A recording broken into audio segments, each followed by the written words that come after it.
Hello and welcome to this edition of World at War. My name is Mohammed Saleh. Sudan's 27-month-long civil war is being compounded by a hunger crisis that is affecting the vulnerable, especially the people who are trapped in North Darfur's capital El Fasher. More than 740,000 people are reportedly suffering from acute hunger, according to the African Center for Justice and Peace Studies. Making matters worse, there are now reports of Colombian mercenaries that are being brought in by the RSF to fight against the Sudanese armed forces. On the 6th of August, Sudan's Air Force destroyed an aircraft that was carrying Colombian mercenaries as it was about to land at an airport in Darfur that is controlled by the paramilitary Rapid Support Forces. So how has the RSF, despite its ouster from Khartoum, put up such dogged resistance? Our next report gets more details.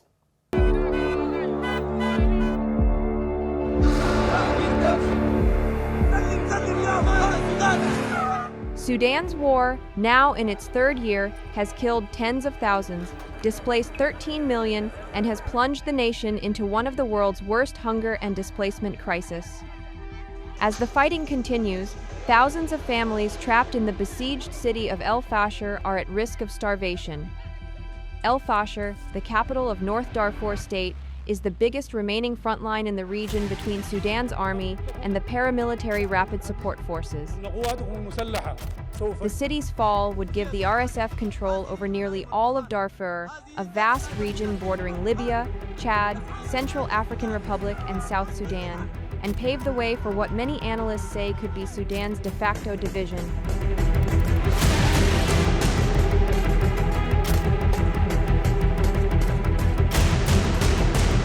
The RSF has blocked food supplies, and aid convoys trying to reach the city have been attacked. Price for goods that the traders are able to smuggle in now cost more than 5 times the national average. Many people have resorted to eating hay or ambaz, a type of animal feed that is made out of peanut shells. We don't have any work, and since we came, we could not find anything, not even £100 for daily income. We are just staying, there's nothing we can do. We built with straw, we don't have a shade or tents for the rain or anything. We are staying and thanking God. The organization is bringing us bread, sometimes a small portion of corn per person, sometimes a slightly larger portion, sometimes a cup of oil, other times some rice. We're just staying and waiting. We are exhausted all the time. The war has killed tens of thousands of people and has displaced millions. In April, families fled to El Fasher after the RSF invaded the nearby Zamzam camp, which sheltered more than 500,000 people.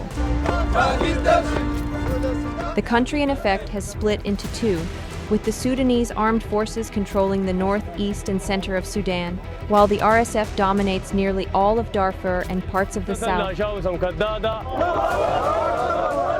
What has worsened the humanitarian crisis is the outbreak of cholera in the refugee camps. Since the middle of June, the aid group Médecins Sans Frontières has treated about 2,500 cases of cholera. At least 52 people have died due to the cholera outbreak so far. Vaccines needed to stem the cholera outbreak, if made available to the aid agencies, will take time to arrive. Currently, and over the past days, the number was increasing so much. In a single day, we would receive 50 or 60. Some cases are classified as Plan A, who are discharged immediately. We give them RS, and there are Plan C cases. We keep them for 72 hours, and we later discharge them. Some other cases, once stable, we refer them to the MSF hospital because they have other diseases that come with cholera.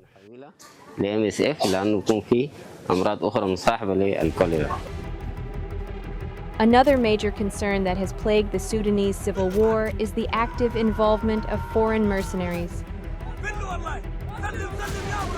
On the 6th of August, Sudan's Air Force struck an Emirati plane as it landed at the Nyala airport, controlled by the RSF in the Darfur region. 40 people were killed, whom the Sudanese armed forces accuse of being Colombian mercenaries.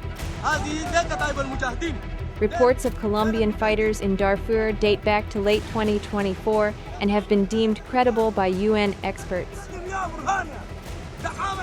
In recent days, a pro-army coalition in Darfur known as the Joint Forces reported the presence of more than 80 Colombian mercenaries involved in RSF attacks on El Fasher. With mercenaries now playing a more prominent role in the Sudanese civil war, what is abundantly clear is that no solution is yet visible on the horizon that can end the bloodshed in Sudan.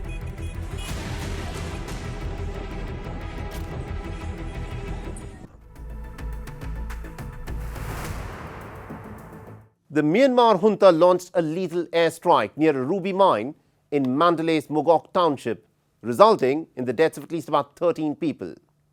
A leader of the Tang National Liberation Army was reportedly the target. The Myanmar junta troops have launched a massive offensive to reclaim the Mandalay regions of the Mogok town from the Tang National Liberation Army. And this has resulted in clashes along the road from Nongok, a northern Shan State town that was recaptured from the Tang National Liberation Army in the middle of July.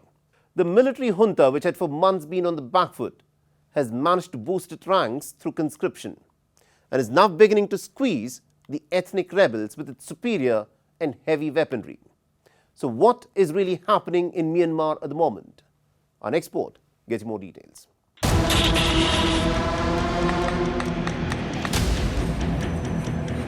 In the wee hours of the morning on the 4th of August, a Myanmar junta's military aircraft dropped approximately 20 bombs in the western part of the Mogok township. 5 people were killed on the spot, while 8 others succumbed to injuries they sustained in the strike by the junta. The junta troops, backed by heavy artillery and drone support, had managed to wrest control of the Naongkeo township from the hands of Tang National Liberation Army in July, and are now slowly inching their way towards Mogok, which is a key mining hub for rubies. But the military junta is being met with strong resistance from the Tang National Liberation fighters, who have resorted to the use of guerrilla tactics.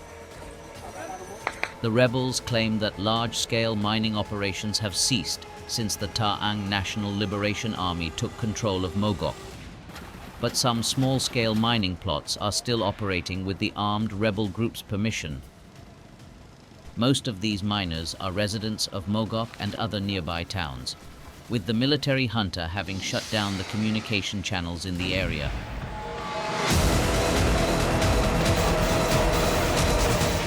The Mogok residents must travel about 20 km northeast to rural areas to access phone and internet services. Mogok, that is strategically located 189 km north of Mandalay, Myanmar's second largest city, serves as a gateway to the region from northern Shan State.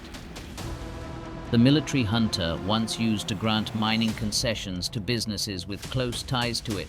Mogok, which is prized for its ruby mines, accounts for nearly 90% of Myanmar's ruby production. But this is not the first time that the military junta has bombed Mogok. A junta airstrike on the township in November 2024 had killed at least 9 people, and just last Thursday, another junta fighter jet had dropped a bomb on a center for the elderly on Thabie Tang Pagoda Hill in the township, severely injuring 1 man.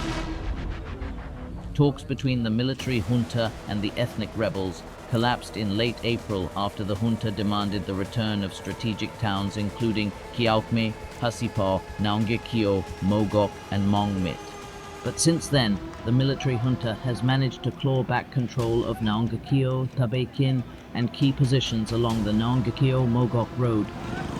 And this has substantially strengthened the junta's leverage ahead of fresh talks that are slated for later this month, buoyed by its recent battlefield success. The Myanmar junta has lifted the state of emergency. It had imposed immediately after the coup in 2021 and has announced elections. The ADF rebels attacked our village here in Kamanda, specifically the Buliki neighborhood, and even passed through the center of Kamanda. I myself am a victim of this massacre. I ask that our authorities help us by conducting searches to locate these attackers and by strengthening security in our villages. Even though the junta has announced elections, on the ground, everything remains in a flux. The junta exercises complete control on less than 21% of Myanmar's territory. The coalition of ethnic rebels have a grip on almost 40% of the Myanmar's territory, while the rest of the territory remains contested. What is playing out now is a battle to control the mining hubs of Myanmar's precious stones and precious metals. As the control of these mining hubs allow the junta or the rebels to better finance their war machine.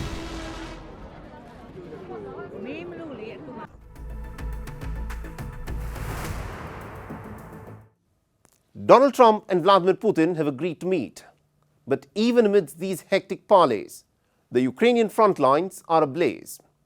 In the span of just the last week, the Russians have staged one attack after another, destroying more of Ukraine's critical infrastructure. A key Ukrainian airfield was bombed by a Russian fighter jet.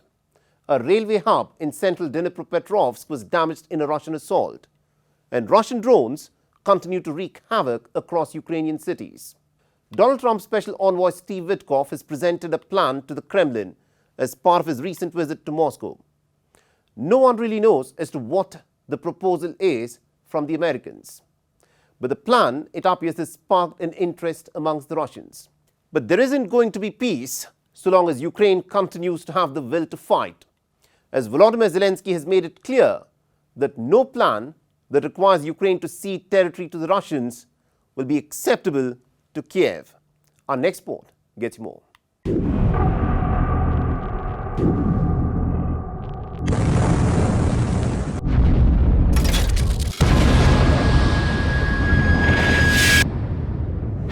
This video, released by the Russian Defense Ministry, will give you a glimpse of the scale of air attacks that the Russians have been able to wreak on Ukraine. The Russians claim it is a Ukrainian radar station that they have managed to destroy, along with 7 of Ukraine's military command posts, airports and temporary deployment points for foreign mercenaries. Besides this, Russia also claims to have captured 2 more Ukrainian settlements. Russia also damaged a key railway hub in Ukraine's central Dnipropetrovsk region that was reportedly used to help Ukrainian forces transport weapons and military equipment to the Donbas region. The Kremlin has also continued with its relentless drone attacks.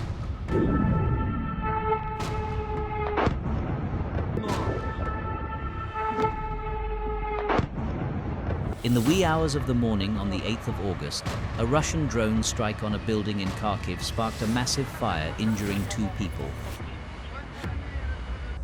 Ukraine has suffered some of its biggest territorial losses of 2025 in the past 3 months, including 502 square kilometers in July. Putin's goal is to fully capture the Ukrainian regions of Donetsk, Luhansk, Zaporizhzhia and Kherson, which Russia has claimed as its own. With this being the reality on the front lines, what hope is there that there could be a deal leading to a ceasefire? In a cryptic post on Truth Social, Donald Trump has announced that he would be meeting the Russian President Vladimir Putin in Alaska on the 15th of August. And what is interesting to note is that the Russians seem optimistic about Trump's plan for a deal. There was an offer made by the Americans that we consider quite acceptable. That is it. For now, I cannot say this, although it has been basically determined. Yes, approximately next week, we are going to work now.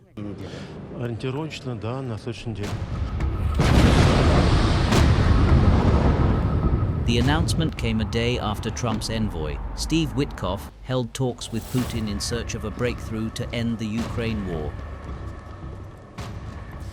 Trump has threatened new sanctions against Russia and countries that buy its exports if there is no deal. But Volodymyr Zelensky has made one thing clear: he will not accept any plan that requires Ukraine to give up on its territory.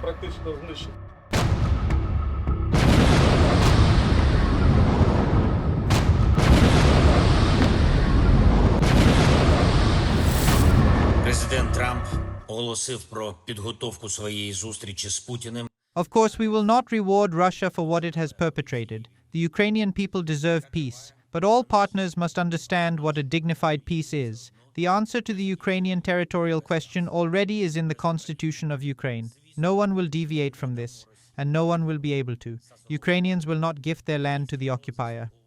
На мир. Але всі партнери мають розуміти, що таке достойний мир. Even on the streets of Ukraine, there is little enthusiasm for ceding territory. Військовий не погодиться на здачу. No soldier will agree to surrender territory or withdraw troops from Ukrainian territory. I think all these flags were not installed here in vain. They symbolize the lives given for Ukrainian land and for every family. Це життя віддані за землю України, за кожну родину. The venue chosen for Trump and Putin's meeting is interesting. The American state of Alaska was earlier Russian territory. It was sold to the Americans by Russia in 1867 for $7.2 million in a transaction called the Alaskan Purchase. It now remains to be seen whether this meeting in Alaska can end the Ukraine war and bring about peace.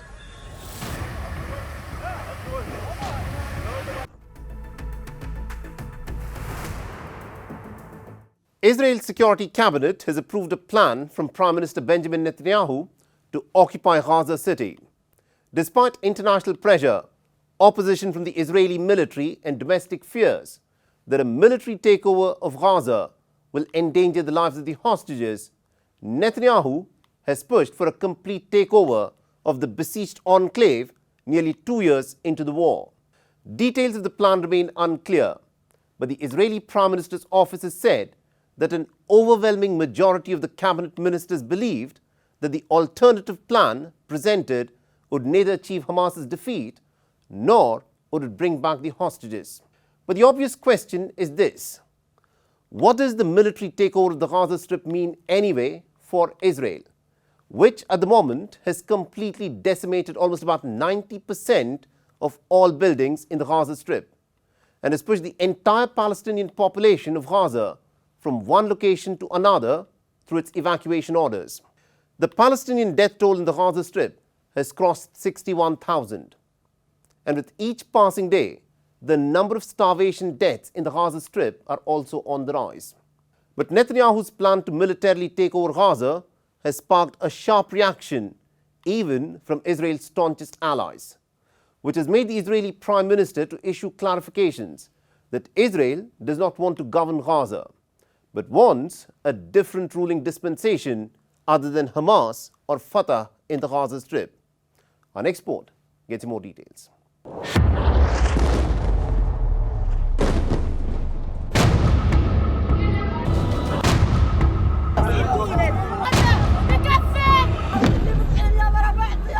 Multiple blasts were set off in Gaza City. Even as Israel's political security cabinet approved a plan to take control of Gaza City, the largest city in the enclave located in the north.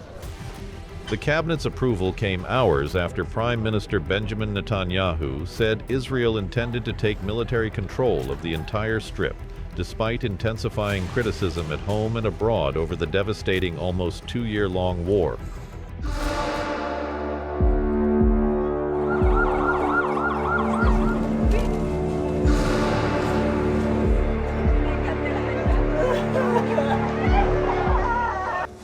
We intend to, in order to assure our security, remove Hamas there, enable the population to be free of Gaza, and to pass it to civilian governance. That is not Hamas and not anyone advocating the destruction of Israel. That's what we want to do. We want to liberate ourselves and liberate the people of Gaza from the awful terror of Hamas. And you were in the Gaza Strip today. You met Palestinians who are fighting Hamas because finally they see that they have a future. They can rid themselves of this awful tyranny that not only holds our hostages, but holds 2 million Palestinians in Gaza hostage. That's got to end. The plan, approved by the Israeli Security Cabinet, lists 5 principles for ending the war: disarming Hamas, returning all hostages, demilitarizing the Gaza Strip, taking security control of the territory, and establishing an alternative civil administration that is neither Hamas nor the Palestinian Authority.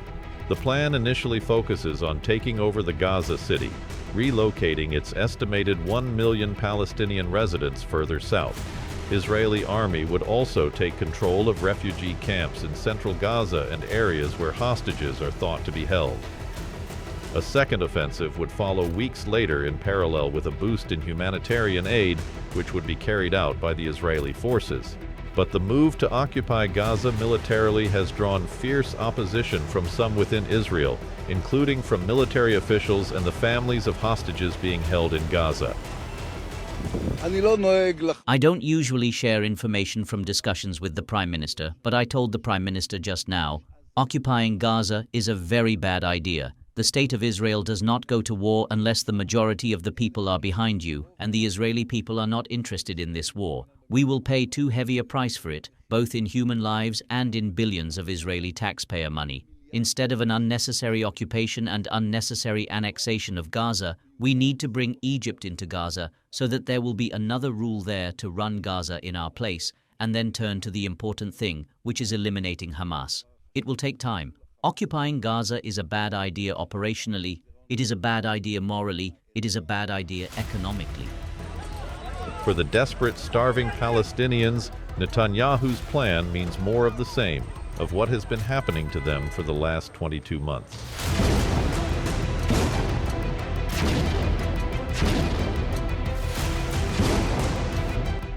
Palestinians point out to the repeated evacuations they have been subjected to since the beginning of this war. They point out to the fact that even the evacuating Palestinians have been repeatedly bombed by Israel. And even the areas that have been designated as safe zones by Israel have been repeatedly subjected to Israeli airstrikes. Netanyahu's decision to occupy Gaza, it's like there's nothing left to occupy in the first place. We're already dying, 100,000 deaths every day. Around 100 to 150 people die daily from starvation. On top of everything else we're going through, practically all of Gaza has been squeezed into the western part of Gaza City, and that's all that's left. Just that, West Gaza City. At this point, for the people, there's no difference anymore, whether he occupies it or not. Netanyahu's plan has invoked a very sharp reaction from some of his staunchest allies. France, Britain, and Canada have announced plans to recognize Palestinian statehood and have expressed deep skepticism about Netanyahu's plan to occupy the Gaza Strip. Well, I would say first, we join others, many others, in viewing that this is wrong, that this action is not going to contribute to an improvement in the humanitarian situation on the ground. It is going to put the lives of the hostages at greater risk rather than lessening it. We reiterate our call for an immediate ceasefire. We reiterate our call for Hamas to immediately return all of the hostages and their remains. We reiterate that Hamas has no role going forward, and we'll continue to work with our allies to contribute what we can to achieve this.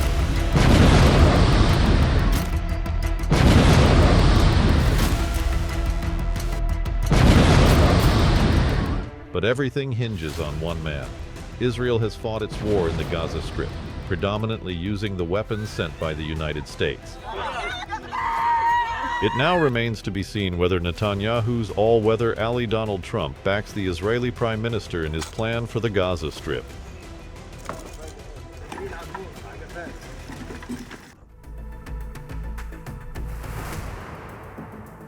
And with that is a wrap on this edition of World at War. If you want to reach out to me with any comments, feedback or suggestions, please feel free to do so with the ID that you're seeing on your screens. I'm your host Mohammed Saleh, and I'll see you again next week.